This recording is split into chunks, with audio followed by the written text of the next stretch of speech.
juste derrière Jean-François, car nous sommes avec Louis Baudron, Jean-Philippe. Ouais, Louis qui monte vers la piste avec Village Mystique. Louis terminait bien l'autre jour au moment de sa mésaventure, je dirais. Ouais, voilà, il finissait bien après avoir eu un petit peu de mal à prendre le dernier tournant. Il est en forme. Ouais, il est content d'être là. Les chevaux reviennent bien dans l'écurie là, vous sentez que ça va pas taper loin? Bon, dans l'ensemble, ils reviennent pas mal. Ouais. Il peut encore manquer peut-être d'un parcours, mais le cheval est en forme.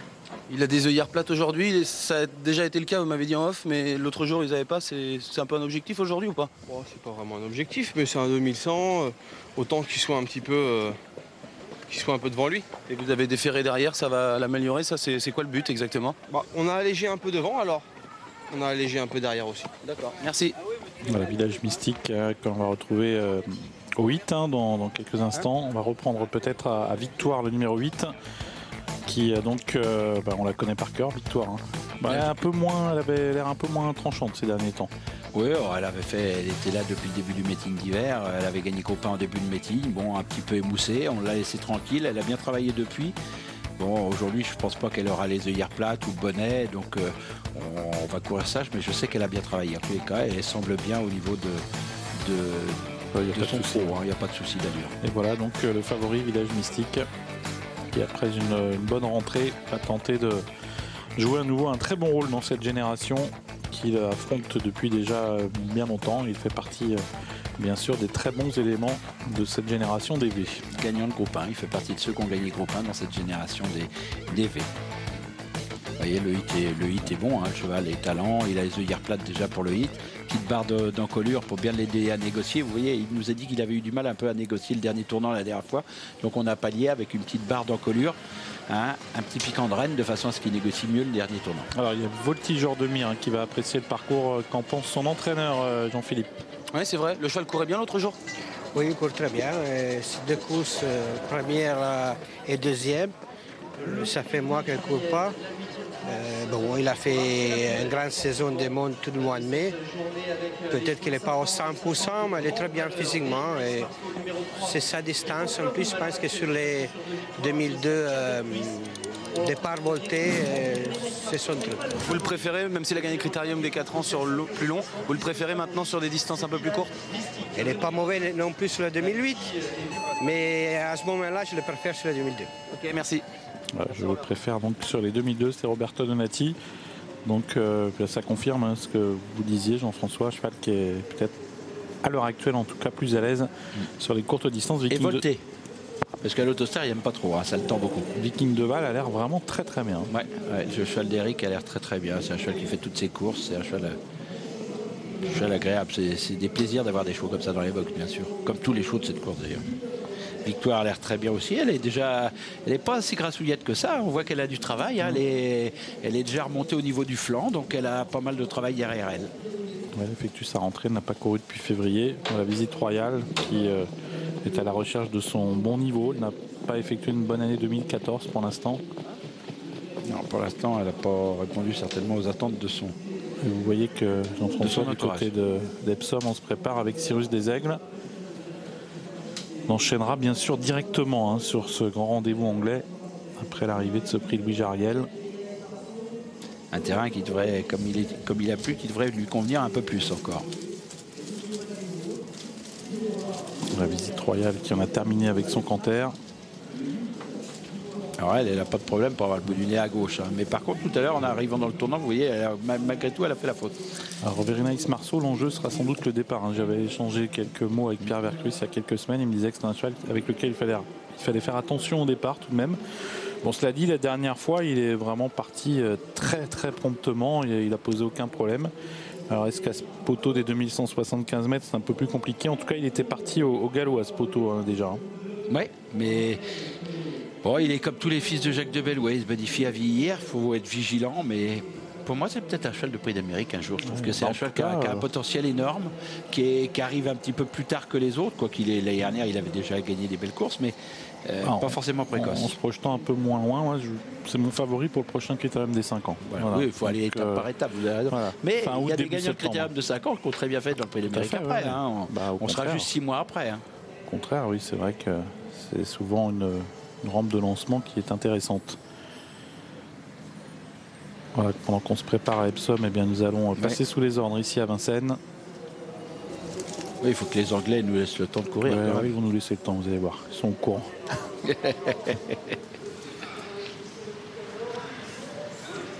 Allez, sous les ordres. C'est parti pour ce prix Louis Jariel avec un départ au galop de Voltigeur de Mire. Voltigeur de Mire qui a esquissé un petit temps de galop mais qui a été vite remis. Bon départ pour Vulcain de Vandel, pour également Vals Darling, pour Very Nice Marceau, bien parti au centre, et voilà Village Mystique qui est en 5e position. On est parti très vite avec Vulcain de Vandel qui accélère au centre avec Voltigeur de Mire en dehors. Vals Darling à la corde, suivi par Very Nice Marceau, par également Village Mystique, le favori qui vient quant à lui 5e tout près dans un peloton qui s'est un petit peu étiré sous l'impulsion de Voltigeur de Mire qui va se rabattre en tête. Voltigeur de Mire au commandement, suivi toujours par Vulcain de Vandel, par le 7 Vals Darling, Very Nice Marceau avec Village Mystique devant Viking de Val compose le reste du peloton. C'est Victoire qui est pour l'instant à l'arrière-garde avec également Visite Royale. 1500 mètres à couvrir pour le 6 Voltigeur de Mire, mais Vulcain de Vandel n'a pas voulu rester dans son sillage. Jean-Michel Bazir accélère pour venir le couvrir. On retrouve ensuite le 7 Vals Darling suivi par Very Nice Marceau, Village Mystique avec plus loin Villeroy, Viking de Val, Victoire, et en dernière position l'As Visite Royale. La partie montante de la course n'a pas amusé le terrain pour l'instant et Vulcain de Vandel imprime un rythme sélectif toujours devant Voltigeur de Mire, suivi par Vals Darling, Very Nice Marceau 4e à la corde, Village Mystique 5e au centre avec Viking de Val qui n'est pas très loin non plus et qui précède encore Visite Royale. Moins de 1000 mètres à couvrir, une 17 pour le temps de passage sous l'impulsion toujours de Vulcain de Vandel. Voltigeur de Mire qui vient, Village Mystique qui se rapproche, Viking de Val qui se rapproche également, devant également l'As Visite Royale. Very Nice Marceau se retrouve un peu piégé sur une 4e ligne à la corde. Bout de la ligne d'en face bientôt avec Vulcain de Vandel, Voltigeur de Mire toujours aux commandes devant Village Mystique avec Vals Darling à la corde, Viking de Val toujours au centre. Oh là, Village Mystique a failli commettre une petite bêtise mais il a vite été rééquilibré par Louis Baudron qui continue de mettre la pression sur Vulcain de Vandel, suivi toujours par Voltigeur de Mire à la corde, Vals Darling au centre, Viking de Val et Very Nice Marceau qui est complètement bloqué à la corde. Sortie bientôt du tournant, Vulcain de Vandel au galop. Vulcain de Vandel au galop et Village Mystique passe seul en tête. Village Mystique devant Voltigeur de Mire, Viking de Val au galop également. Sortie du tournant, là c'est également au galop. Visite Royale avec Village Mystique qui a toujours l'avantage devant Voltigeur de Mire. Very Nice Marceau qui est lancé maintenant au centre. Village Mystique qui a toujours l'avantage devant Voltigeur de Mire et Very Nice Marceau qui termine de plus en plus vite. Village Mystique devant Voltigeur de Mire, Very Nice Marceau qui termine très fort en dehors. Voltigeur de Mire, Very Nice Marceau, Voltigeur de Mire, Very Nice Marceau. Peut-être Very Nice Marceau mais ce n'est pas sûr. Photographie pointue avec Voltigeur de Mire à voir ensuite pour la 3e place. Oh, quelle belle lutte, hein. Lutte indécise jusqu'au bout, mais très très belle lutte. Un Voltigeur de Mire qui est venu sur Village Mystique et un Very Nice Marceau qui est venu sur Eric Raffin. Je sais pas, Eric a un grand sourire. Non, c'est fait pour Very Nice Marceau. 3-6. Donc 9-7 pour voilà, lui, 3-6, 9-7. Et puis on a eu dans le dernier tournant. Quelle course. Il a fait un truc, hein, le gagnant. Ah oui, parce fallait le refaire. Il est encore loin à l'entrée de la ligne droite. Mais en plus, dans le dernier tournant, on a eu par contre-coup Viking de Val qui a fait la faute, qui a fait faire la faute à Villeroy et à 2-3 autres chevaux. Donc ça a décanté un peu la course. Voilà alors pour l'arrivée de ce prix Louis Jariel. Oui, monsieur. Et on vous retrouve pour Epsom. Bah, oui, j'allais dire à Jean-Philippe qu'on allait lui couper la parole, à Jean-François, pardon. Pour filer, on analysera bien sûr, on reviendra sur ce prix Louis Jariel à Epsom. À l'honneur avec un nom partant, vous l'avez vu, le numéro 1, puis Cyrus des Aigles et Flintshire, nos deux Français favoris, Jean-Charles. Oui, nos deux Français favoris, et c'est bien normal, et Cyrus des Aigles, qui est quand même le grand favori, lui qui cherche à épingler un 6e groupe 1, découverte d'Ascot, d'Epsom, aujourd'hui. Ascot, il y a déjà brillé et fait grosse impression, les Anglais l'adorent. Epsom, ce parcours très particulier, sachez que dans cette Correlation Cup, on est quand même sur 2400 mètres, le même parcours que le Derby, ça veut dire qu'on va monter en début de parcours, et ensuite un toboggan qui va nous amener quasiment jusqu'à 100 mètres du poteau. La ligne droite fait 600 mètres, il y a quasiment 100 000 personnes aujourd'hui de part et d'autre de la ligne droite. Grosse ambiance aujourd'hui à Ascot, et en plus la reine vient d'arriver il y a de cela une dizaine de minutes, qui a un petit peu ajouté à l'ambiance en bloquant un petit peu d'ailleurs tout l'hippodrome. Mais la reine est bien là pour assister donc au premier groupe 1 de cette journée.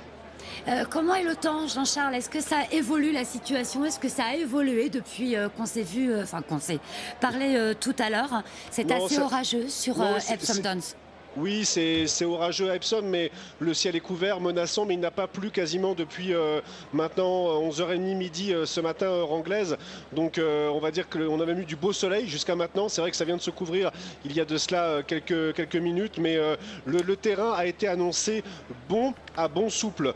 Donc hier, il était plus rapide, certes, mais je pense que tout le monde va pouvoir s'exprimer. On sait que, là je parle un petit peu pour Flintshire, on sait qu'avec un terrain très assoupli, Flintshire n'est pas capable de faire la valeur et notamment de placer le coup de rein qu'il est capable de placer dans du terrain propice à la vitesse, comme ça avait été le cas notamment lors du Grand Prix de Paris 2013 qu'il avait emporté de toute une classe. Et après il y a eu quelques déceptions. On ne l'a pas vu d'ailleurs, Flintshire, hein, le pensionnaire d'André Fabre, depuis sa sortie dans l'arc de triomphe. Donc c'est une grosse rentrée maintenant. André Fabre est un maître. L'entourage, l'écurie, moi que j'ai croisé hier soir, était très confiant sur l'état de Flintshire. C'est une rentrée certes, sa saison passe aujourd'hui par Epsom, mais André Fabre, il a quand même remporté à 5 reprises cette épreuve. La dernière fois, c'était avec Scirocco en 2006. Scirocco monté par qui? Par un certain Christophe Soumillon, qu'on retrouve aujourd'hui donc en selle bien sûr sur son Cyrus des Aigles. Donc on va dire que je ne m'inquiète pas trop de la forme de Flintshire. Les gouttes, et les grosses gouttes même, hein, les orages qui sont tombés en début de matinée, ça par contre c'était un petit peu inquiétant, mais vu que ça s'est arrêté, je pense que nos deux Français peuvent fournir leur valeur. On sait que Cyrus des Aigles est un tout petit peu meilleur peut-être dans un terrain assoupli, mais lui il sait tout faire. Et aujourd'hui moi je pense que Cyrus des Aigles, là vraiment un 6e groupe 1 lui tend les bras, le 3e consécutif après ses victoires à Longchamp dans le Gannet où il faisait tomber Trèbes, ou encore dans l'Ispahan. Les choses importantes, Laure, la dernière fois on se souvient que avant le départ Cyrus des Aigles s'était montré un peu joueur, il voulait se faire un petit peu la malle comme on dit. Il avait fait, on l'a bien vu ça on l'avait bien vu avec nos caméras. Il a l'air beaucoup plus calme hein, pour se rendre au point de départ. Très calme, c'est un hippodrome qu'il ne connaît pas. C'est peut-être aussi la raison de son calme et de, on va dire, de son sens de l'observation. Parce que c'est très, très particulier à Epsom. Pour aller rejoindre les stalles là où ils sont maintenant, il faut tout simplement faire le même parcours en sens inverse. Donc on avait très peur en fait que s'il décide de se faire la valise, le problème c'est qu'il aurait fait les 2004 dans le sens inverse, avec notamment la montée qui devra tout à l'heure descendre, le grand toboggan. Donc là ça aurait été vraiment rédhibitoire. Vraiment tout le monde avait les jumelles braquées sur lui. Ça s'est bien passé. Il était sur la main, les oreilles bien pointées. Quand il est passé au milieu des 100 000 spectateurs, il regardait ça mais d'une manière assez décontractée. Il était impérial, on l'a vu partir, hein, Jean-Charles. Dites, l'opposition britannique, parce qu'il va falloir quand même les prendre en considération, ils sont venus nous mettre une peine la semaine dernière à Chantilly dans le prix du Jockey Club. On a très envie de prendre une revanche. Pour mettre en danger, j'aime pas du tout dire ça, Cyrus des Aigles. Britannique, oui et non, parce qu'il n'y en a pas non plus 500. Il y a Ambivalente au numéro 6, et puis notamment peut-être Joshua Tree en grand voyageur, mais Talent est la meilleure chance avec Ralph Beckett, parce que Talent fait ce tracé très particulier d'Ascot. Elle a gagné l'année dernière les Oaks, même si la forme est un tout petit peu incertaine. Je pense que le numéro 8 Talent est le plus grand danger pour nos Français, avec l'Allemand également Empoli qui est annoncé au top par Peter Schingen.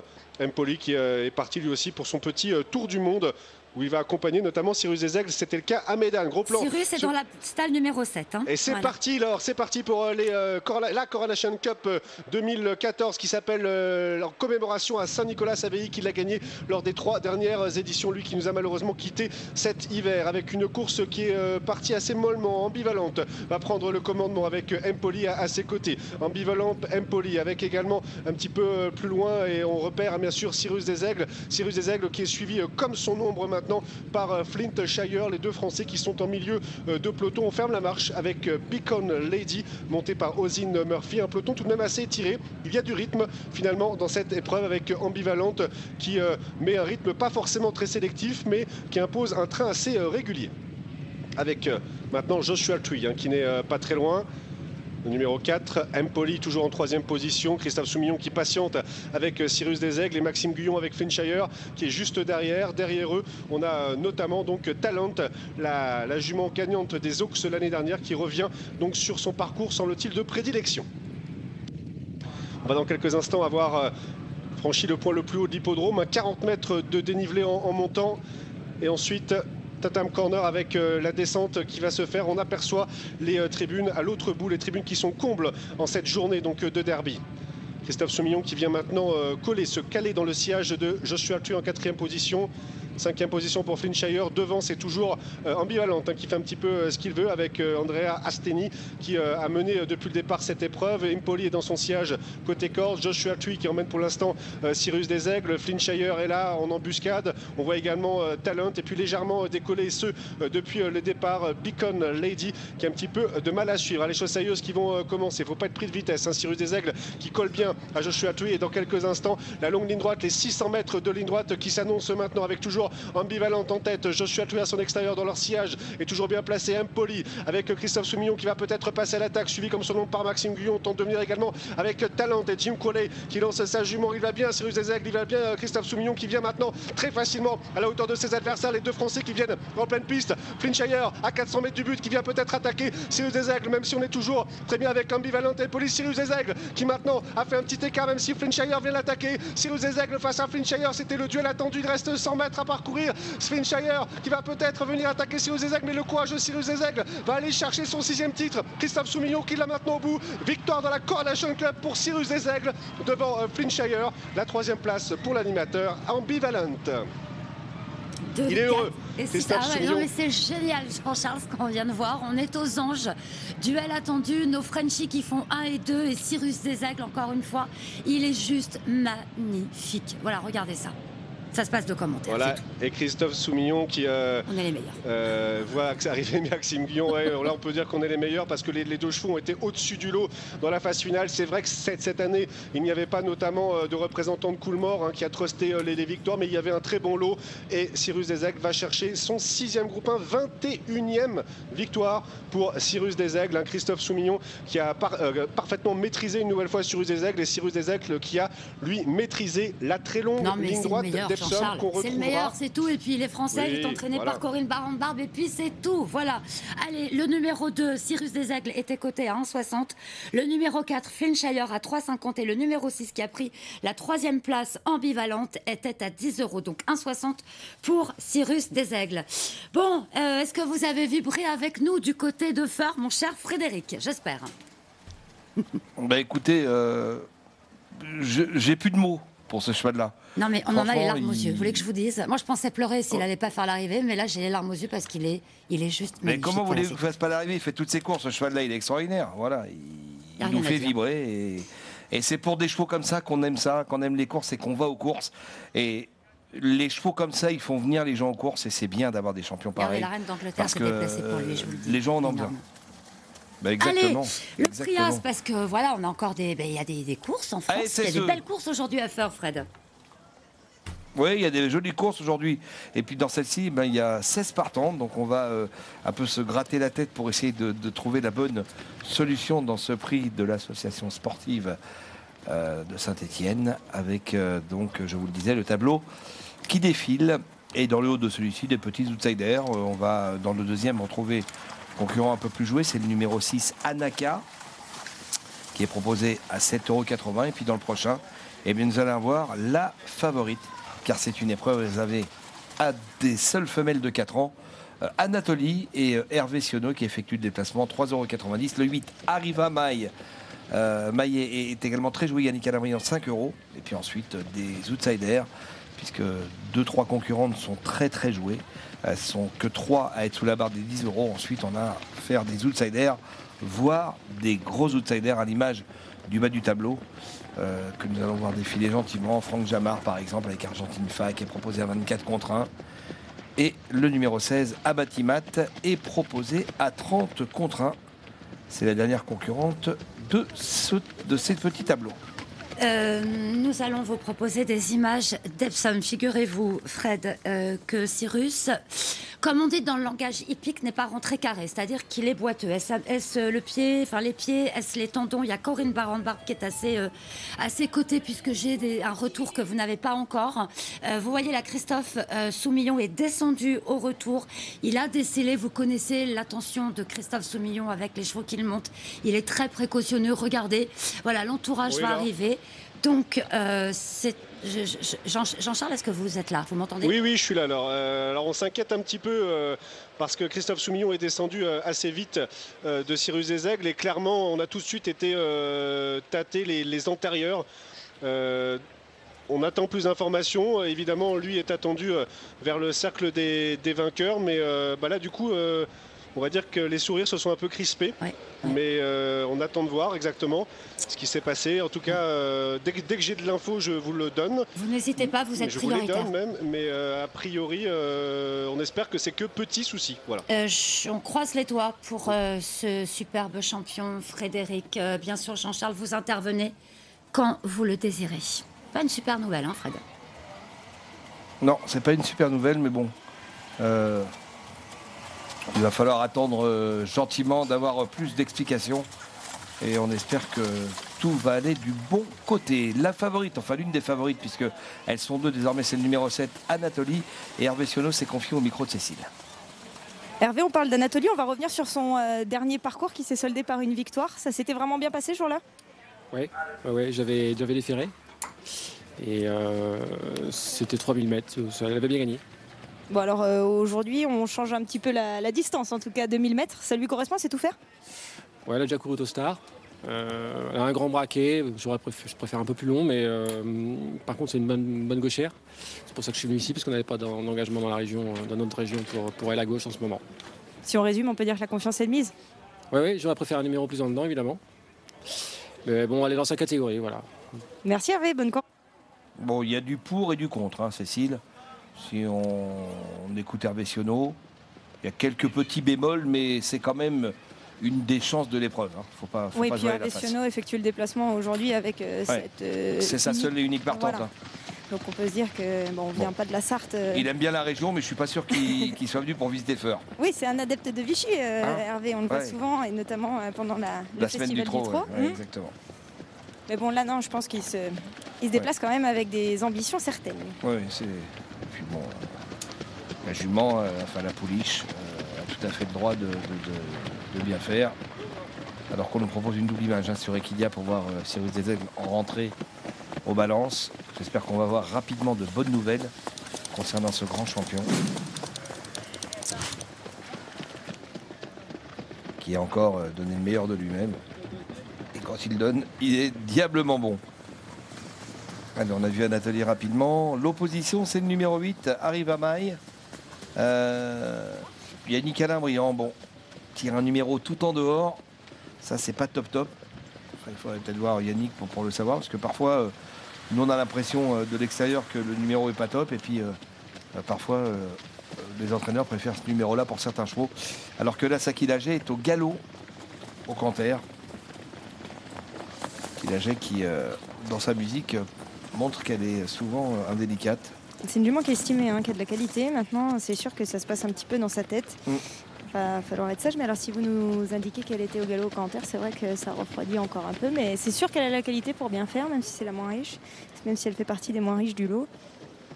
Oui. C'est essayer au trop monté les deux dernières fois, pardon. Pour essayer de la canaliser un Exactement. petit peu plus. Mais c'est pas évident. Elle avait débuté par 2 victoires, cette pouliche-là. Puis après, ça s'est gâté. Bon. J'ai des petites infos sur le 10 Audace, associé à Cyril Rimbaud, qui a remporté l'épreuve précédente. On est un petit peu à court de temps pour écouter ses propos, mais je vais essayer de vous résumer tout ça. Bon, le handicap initial, c'est bien sûr de s'élancer en deuxième ligne. Maintenant, c'est ce qu'on disait avec Cyril, le dos de Anna Desago est sur le papier plutôt bon. Donc ça, c'est déjà un avantage. Après, Audace n'a peut-être pas forcément de marge. Si elle est 4-5e, elle aura fait son boulot. Les deux autres représentants de Séverine Raymond ont tous les deux gagné. Donc c'est bon, on va repartir sereinement de l'hippodrome de Feur. Maintenant, c'est du bonus et on espère qu'elle sera capable de prendre une 4 ou 5e place, cette Audace. Et comme ça, ce sera formidable. Ouais, comme on dit, le retour va être moins long. Va C'est paraître ça. moins long. C'est sûr que quand on repart à Cabourg, il faut avoir le moral ou des victoires dans le c'est camion. sûr, si on revient avec des chances et puis il y en a pas un qui a pris de l'argent, le retour paraît très long. Vous voyez ici à l'image le numéro 10, c'est Audace justement. On parle d'un cheval et hop, directement, on l'a à l'écran. Et ici, c'est le numéro 2, Anna Desago. Ah, j'ai entendu siffler. Ça veut dire qu'on n'est pas loin du départ. Eva Maille est ici à l'écran. Alors ça fait un moment qu'elle n'a pas été déférée des postérieurs, celle-ci. Hein. C'est depuis le mois de juin de l'année dernière. Voilà. Donc les dernières courses sont bonnes. La rentrée est correcte après une longue absence. C'était à Nîmes le 11 mai dernier. On n'avait pas vu depuis le mois de septembre. Donc une longue absence. A-t-elle eu des problèmes? A-t-elle eu des petits soucis de santé? En tous les cas, elle a été absente bien longtemps. Et on la défère pour cette deuxième course. L'engagement est bon. Maintenant, il y a ce numéro 8 qui refroidit un petit peu. Mais cette Arriva Maille doit faire tout à fait partie des bonnes chances de cette épreuve. Allez, on va gentiment venir se placer derrière l'Autostar. Un départ qui est désormais imminent. Notre avant-dernier rendez-vous de l'après-midi. Il nous resterait une épreuve ensuite réservée à la jeune génération, celle des B. Là aussi un lot touffu et nombreux.